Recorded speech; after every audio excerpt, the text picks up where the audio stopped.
Hello everybody, today we have the NHL logo rankings and we're ranking division. So we'll be talking about the Metropolitan Division today.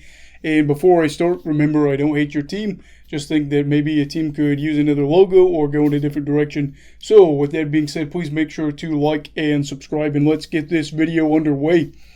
At number 8 we have the team in the US Capitol, the Washington Capitals that is. The Capitals use the Word logo, and it's just not anything that excites me or I think a lot of fans. And honestly, I wish they just get written permission from OV for them to switch the eagle over officially. We know they want to do it. They use it as their primary logo on Instagram. And in general, they use it a lot. So, Caps fans, let me know what you think of the text logo. It's just not anything special. It is not awful, but the Eagle's so much better, we can all agree. Now, moving to the Midwest at number 7, we have the Columbus Blue Jackets. Shocker, I know. People would not expect me to do that. But while I may be a big Blue Jackets fan, I want to be honest and say that I think we should switch over to the Cannon logo.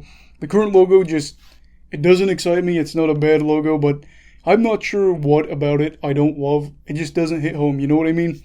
It kind of reminds me of my old high school logo, and that never really swept me off my feet or anything like that. So do with that what you may. Will Columbus change it? Probably not. I mean, maybe in 85 years, but I'll be waiting until then, so we'll have to see what happens there. Now, going to Long Island, we have the New York Islanders. Not the worst logo ever, I don't think, but not a home run, knock them out of the park type logo. And like other teams we've talked about during the series, when you name yourself something that is difficult to make a logo out of, you're going to run into some problems. And I think for the Islanders, it's tough because you have to represent Long Island. Now, I wouldn't mind bringing the Fisherman logo back. I know some people really don't want that to happen. But what about a revised version or something like that? Long Island, maybe you could do the Lighthouse again or a revised version there. I don't know. But as of right now, this is a middle tier logo for me. It's historic though. And I think from what I've seen with any team that's got history attached to something, they are not going to let it go. I guess that's fair because you want to be able to have continuity, and I understand that. Now, going to the East Coast, we have the Carolina Hurricanes at number 5. And at this point, I would say that these are the logos that I like in this video. The first game I think I remember watching was the 2006 Stanley Cup Finals where Carolina played Edmonton. You know, that's a sentimental aspect for me of this logo, and with memories of Eric Stahl, Cam Ward, filling up my mind from all those years ago.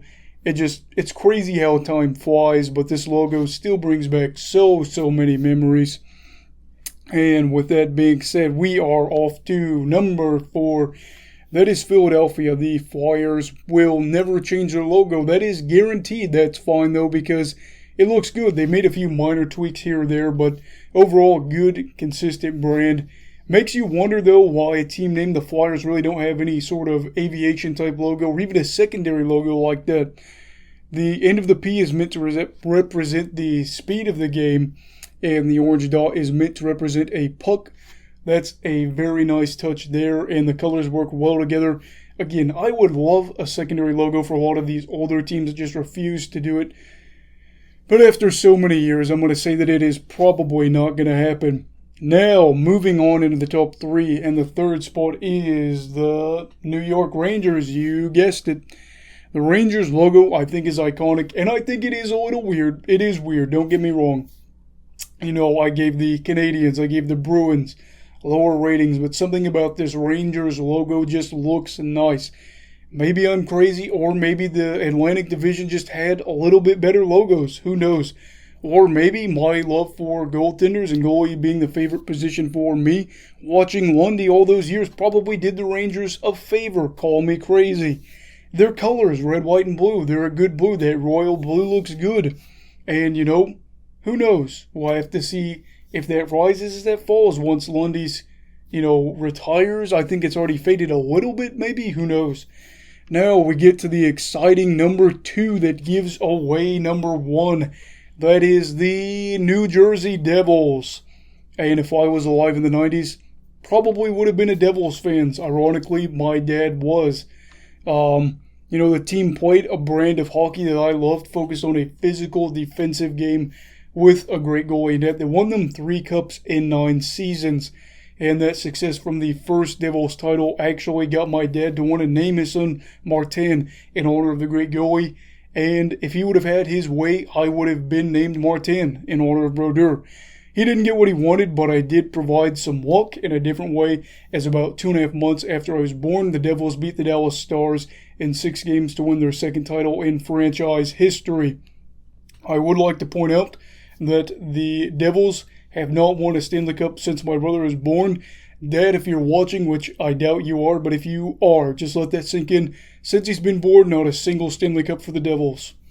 Anyway, the logo draws in the local aspect of the New Jersey part, which is great. And then you have the devil horns and the tail that swoops down, which goes in great with the old folklore of the New Jersey Devil. That is awesome. I am big into conspiracy theories, monsters, all that stuff. And I like to watch a lot of documentaries or just stuff about that, so it fits in great there. And if they went back to the green and red, oh boy, that would take the cake there and be the cherry on top, because it gives me Club 334 vibes.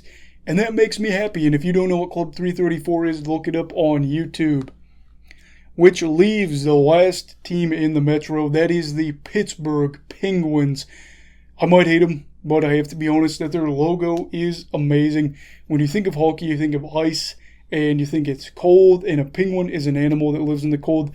The fact that they have made a penguin look so cool and so iconic, I mean, that's just hats off to them, because that is hard to do. The colors look great. The city of Pittsburgh knows that. Pens use it to their advantage. The gloves, the skates, and the stick all look great too. One of the best logos in hockey, in my opinion. And hey, it doesn't hurt too that they've won 5 cups in this city. It is crazy. So I hope you enjoyed this video. Please make sure to like and subscribe. Let me know your Metropolitan Division rankings down below. Also, please remember, please, a logo ranking. I'm going to get that on the 4th video. Doesn't mean I hate your logo. It just means that while it wasn't my favorite, there could have just been some logos like before it. Anyway, everybody stay safe. Have a great day. You go love hockey, alright? Goodbye, Brigadiers and Brigadettes. This is your captain signing off. Have a great night.